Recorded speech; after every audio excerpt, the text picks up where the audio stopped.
Okay, so hello everyone and welcome back to my YouTube channel CA Vaibhav Vashisht, a channel where you will be getting all the classes of your economics and business studies at free of cost. And not just free of cost, we'll be learning all the concepts of your economics with fun, with examples of some big celebrities and real life scenarios, ताकि आपको किसी भी चीज़ को रटना ना पड़े और आपको इकोनॉमिक्स का हर एक कंसेप्ट अच्छे से समझ में आ जाए. सो स्टूडेंट्स, बेटा हमने देखा था हमारी लास्ट टू लास्ट क्लास में बजट डेफिसिट के बारे में. हमने देखा था 3 तरीके के बजट डेफिसिट थे, एक रेवेन्यू डेफिसिट, एक फिस्कल डेफिसिट और थर्ड प्राइमरी डेफिसिट. बेटा रेवेन्यू डेफिसिट क्या है, उसकी इम्प्लीकेशंस क्या है, वो हम हमारी लास्ट क्लास में देख चुके हैं और आज हम देखने वाले हैं आपकी सबसे important class implications of fiscal deficit. तो बच्चों फिस्कल डेफिसिट क्या थी, क्या देखा था हमने हमारी लास्ट टू लास्ट क्लास में कि सर जब आपका बजट एक्सपेंडिचर आपके बजट रिसीट से ज़्यादा हो जाए but those budget receipts don't include borrowings in them. और बेटा बजट रिसीट्स 2 तरीके की होती है. मेरे ख्याल से आप लोगों को ये कंफ्यूजन नहीं होना चाहिए. अगर आप पहली बार हमारी क्लास में आ रहे हैं तो जाके हमारी सारी क्लासेस देखते हुए आइए. हम ऑलरेडी देख के आ चुके हैं कि बजट रिसीट्स 2 तरीके की होती है. एक होती है रेवेन्यू रिसीट्स और एक होती है कैपिटल रिसीट्स. और कैपिटल रिसीट्स में हमने देखा था 3 example and one of those 3 examples was your borrowings. तो यहां पे जो बजट रिसीट्स है वो हमको बोरोइंग्स के अलावा लेनी है, तब आपका निकल के आएगा फिस्कल डेफिसिट. और हमने ये भी समझा था कि फिस्कल डेफिसिट एक तरीके से जो आपकी बोरोइंग्स है वो ही है कि हमको एक्सपेंडिचर ज्यादा होने की वजह से कितनी बोरोइंग्स करनी पड़ रही है. हमने फिस्कल डेफिसिट का एक और फॉर्मूला देखा था हमारी लास्ट टू लास्ट क्लास में, आपके ग्रॉस फिस्कल डेफिसिट का, जाके वो भी जरूर से चेक कर लेना. So now without wasting any more time let's just start your today's class of implications of your fiscal deficit. तो बेटा ये कोई 5 या 6 आपकी इम्प्लीकेशंस है आपके फिस्कल डेफिसिट की. और ये क्या है, नेशनल डेट, क्राउडिंग आउट, इन हर एक को हम अच्छे से डिटेल में समझ लेते हैं कि किसका मतलब क्या है और कोई इम्प्लीकेशन क्या होती है. So starting with your first implication of fiscal deficit, that is national debt. तो बेटा जैसे कि अभी हम देख के आए हैं फिस्कल डेफिसिट ज़्यादा होने की, फिस्कल डेफिसिट है क्या बेटा, एक्सपेंडिचर ज़्यादा हो गया, यानी कि एक तरीके से हमको बोरोइंग्स करनी पड़ रही है. तो बेटा बोरोइंग्स करनी पड़ रही है किसी भी देश को, तो यानी कि उसका नेशनल डेट ज़्यादा हो रहा है. हाँ सर, मतलब फिस्कल डेफिसिट का मतलब है नेशनल डेट तो ज़्यादा हो रहा है. लेकिन सर नेशनल डेट के ज़्यादा होने की वजह से क्या होगा, तो बेटा नेशनल डेट के ज़्यादा होने की वजह से आपकी जीडीपी ग्रोथ कम होगी. सर वैसा क्यों, क्योंकि जो मेजर पोर्शन है आपकी नेशनल इनकम का, वो तो आपकी जो पास्ट डेट्स हैं, आपके नेशनल डेट है, उन्हीं को चुकाने में, उसको लोन को, उसके इंटरेस्ट को ही चुकाने में लग जाएगा. तो आप डेवलपमेंट एक्टिविटीज पे कैसे ध्यान दोगे, आपकी जीडीपी कैसे बढ़ेगी. So your first point is fiscal deficit leads to national debt, borrowing करनी पड़ती है and it hinders GDP growth. GDP growth कम होती है, क्यों, because a significant percentage of national income is used to pay past debt. और बेटा GDP growth और आपका ये नेशनल इनकम का क्या रिलेशन है, ये सब हम ऑलरेडी अच्छे से समझ के आ चुके हैं. हमारी नेशनल इनकम की सारी 19 क्लासेस हैं, उन सब में हम बहुत अच्छे से समझ के आ चुके हैं. ठीक है सर, ये पॉइंट तो क्लियर है. आपने गवर्नमेंट बजट में भी शुरू से वैलेंटाइंस डे का एग्जाम्पल देते हुए आए हो.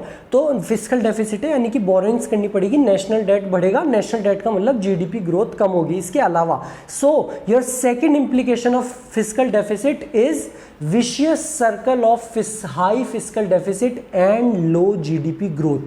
सर ये विशियस सर्कल ये क्या होता है, तो बेटा आपका जो सर्कल होता है वो आप सब जानते हो कुछ इस तरीके से होता है. हम जिस पॉइंट से स्टार्ट करते हैं हम वापस से घूम के वहीं पे आ जाते हैं और फिर से वो चलता ही रहता है, कंटिन्यूस प्रोसेस होता है.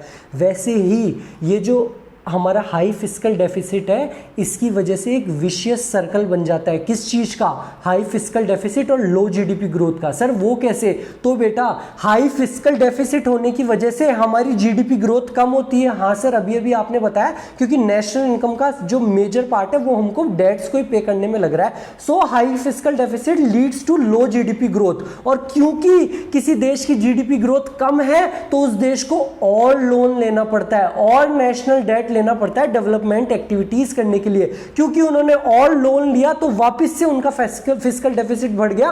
क्योंकि फिस्कल डेफिसिट बढ़ गया तो आपकी जीडीपी ग्रोथ फिर से कम हो गई और ये प्रोसेस चलता ही रहता है. इसको हम कहते हैं vicious circle of high fiscal deficit and low GDP growth. High fiscal deficit की वजह से लो जीडीपी ग्रोथ, और लो जीडीपी ग्रोथ की वजह से हमको और लोन लेना पड़ता है, और उससे हमारा फिस्कल डेफिसिट वापस बढ़ता है, और ये एक सर्कल चलता रहता है। सर ये पॉइंट तो समझ में आ गया। पहला तो था आपका नेशनल डेट का, जिससे कि जीडीपी ग्रोथ कम होती है, और दूसरा था आपका vicious circle of high fiscal deficit and low GDP growth. इसके अलावा क्या है sir? So your third implication of your fiscal deficit is crowding out. Crowding out, भीड़ में से अलग करना। सर ये यहाँ पे किस सेंस में है भीड़ में से अलग करना? तो बेटा आपका फिस्कल डेफिसिट है, तो फिस्कल डेफिसिट की वजह से गवर्नमेंट ने बोरिंग्स करी, तो बेटा गवर्नमेंट बोरिंग्स कहाँ से करती है? मार्केट से। आप जो होता है आपका public boring, second is your RBI and rest of the world. तो बेटा जो मेजर पैसा है वो तो गवर्नमेंट ने ही बोरो कर लिया फिस्कल डेफिसिट की वजह से। लोगों के पास, आरबीआई के पास पैसा ही नहीं बचा बाकी प्राइवेट इन्वेस्टर्स को देने के लिए। सब प्राइवेट इन्वेस्टर कौन? हमने देखा था हमारे अंबानी जी, अडानी जी, उन लोगों को पैसा देने के लिए लोगों के पास पैसा ही नहीं बचा। अब उनके पास पैसा नहीं है तो वो भी अपना प्रोडक्शन वगैरह आगे नहीं बढ़ा सकते। वो लोग प्रोडक्शन आगे नहीं बढ़ा पाएंगे तो ओवरऑल इन्वेस्टमेंट कम होगा और आपकी जीडीपी कम होगी। So this is a situation when high borrowings by the government reduces the availability of funds in the money market for the private investors। अपने अंबानी अडानी जी वगैरह के लिए, इनके लिए पैसा कम बचता है और उनके पास पैसा, उनको लोन नहीं मिलता, लोगों से पैसा नहीं मिलता, तो क्या होगा? Accordingly overall investment in the economy is reduced. ठीक है सर, ये भी पॉइंट समझ में आ गया। और क्या है? So your fourth implication is erosion of government credibility. हमने हमारी कल वाली क्लास में देखा था, जब आप मूवी हॉल में गए थे और आप लोगों को आपके पास में पैसे कम पड़ गए थे, रेवेन्यू डेफिसिट की इम्प्लीकेशन वाली क्लास में, तो आपने क्या किया था? आपके दोस्त को फ़ोन किया था कि भाई मेरे को यहाँ पे फटाफट से 300-400 रुपये पेटीएम कर दे, नहीं तो मेरी इज्जत का भांडा फूट जाएगा। तो आपके दोस्त ने आपको पैसे तो दे दिए थे, लेकिन आपके दोस्त ने आपके दूसरे दोस्त को फ़ोन करके क्या बोला था कि यार ये क्या घटिया आदमी है, हमेशा पैसे ही मांगता रहता है, पहले भी कुछ पैसे ले रखा था और फिर से मुझसे दोबारा पैसे भी मांग लिया। इन द सेम वे जब गवर्नमेंट बोरिंग्स करती है तो बेटा गवर्नमेंट का भी नाम खराब होता है, डोमेस्टिक मार्केट में भी और इंटरनेशनल मार्केट में भी। और क्योंकि गवर्नमेंट का नाम खराब होता है तो गवर्नमेंट की क्रेडिट रेटिंग कम हो जाती है, और बेटा क्रेडिट रेटिंग कम होने की वजह से जो ग्लोबल इन्वेस्टर्स है वो अपना पैसा निकाल सकते हैं कि यार ये देश तो लोन लेने का काम करता है और इसकी क्रेडिट रेटिंग भी सही नहीं है, और क्योंकि वो पैसा निकाल लेंगे तो हमारी जीडीपी ग्रोथ कम होगी। So high fiscal deficit erodes credibility of the government in the domestic as well as international money market, and credit rating of the government is lowered. Owing to lower credit rating, global investors start withdrawing their investment from the domestic economy, और इससे क्या होगा? हमारी GDP growth कम होगी। सो बेटा यहाँ एक चीज़ और बची है, अभी हमने 4 कवर करे हैं। कितने कवर कर चुके हैं हम? First was national debt, second was this, third, fourth, हाँ। So now your fifth implication of fiscal deficit is inflationary spiral.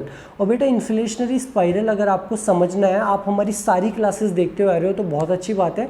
अगर आप नहीं देखते हुए आ रहे हो तो शायद इस पॉइंट को समझने के लिए आपको हमारी मनी एंड बैंकिंग की क्लासेस देख के आनी पड़ेगी। जो भी बच्चे देख के आ रहे हैं उनको तो ये पॉइंट समझ में आ जाएगा। तो बेटा गवर्नमेंट किससे बोरिंग कर सकती है? एक तो पब्लिक, एक आरबीआई और आपकी रेस्ट ऑफ द वर्ल्ड। तो गवर्नमेंट जब आरबीआई से बोरिंग करती है तो मार्केट में मनी सप्लाई बढ़ती है।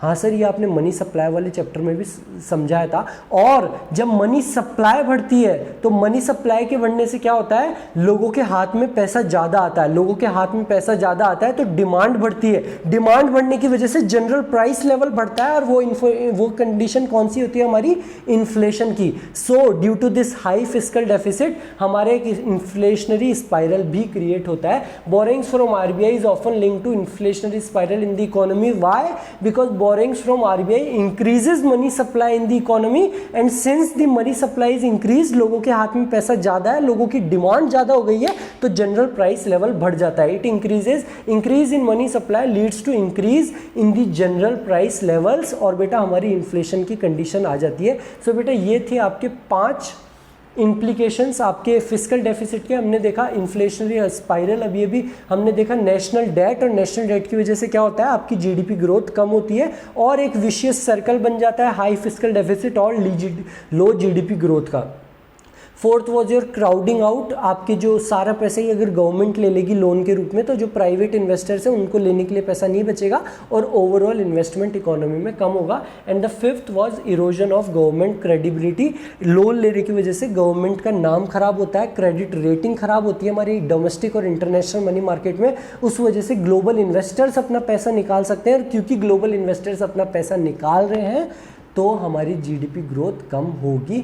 So these were your 5 implications of your fiscal deficit. हम एक छोटा सा पॉइंट और देख लेते हैं, just a point two remember, जो आपको जनरली भी पता होना चाहिए, बहुत इंपॉर्टेंट पॉइंट है, और आपके 1 मार्क्स में 2 मार्क्स में ये क्वेश्चन आ जाए तो आपको ये भी ध्यान होना चाहिए। सर अब आपका क्वेश्चन होना चाहिए तो सर ये चीज़ तो पता लग गई कि फिस्कल डेफिसिट नहीं होना चाहिए, लेकिन अगर सर फिस्कल डेफिसिट है तो वो लगभग कितना होना चाहिए, तो बेटा वो मैनेजेबल लिमिट्स में होना चाहिए। अच्छा सर, और ये मैनेजेबल लिमिट्स क्या होती है? मैनेजेबल लिमिट है आपकी 3% ऑफ योर जीडीपी। अगर आपका फिस्कल डेफिसिट 3% है आपकी जीडीपी का तो यानी कि वो मैनेजेबल लिमिट्स में है, अगर वो नहीं है तो वो सिग्निफाई करता है फिस्कल इनडिसिप्लिन को। So your fiscal deficit must not be allowed to rise beyond manageable limits. And what is the manageable limit? It is 3% of GDP. तो बेटा ये थी आपकी class implications of fiscal deficit के ऊपर। Next class I will be uploading on primary deficit, वो बहुत छोटी होने वाली है, बट स्टिल मैं देखा कि जब रेवेन्यू डेफिसिट अलग से देख लिया, फिस्कल डेफिसिट के इम्प्लीकेशन अलग से देखे, तो प्राइमरी डेफिसिट का भी अलग से देख लेते हैं। So thank you very much बच्चों, मिलते हैं हम हमारी नेक्स्ट क्लास में। Thank you very much.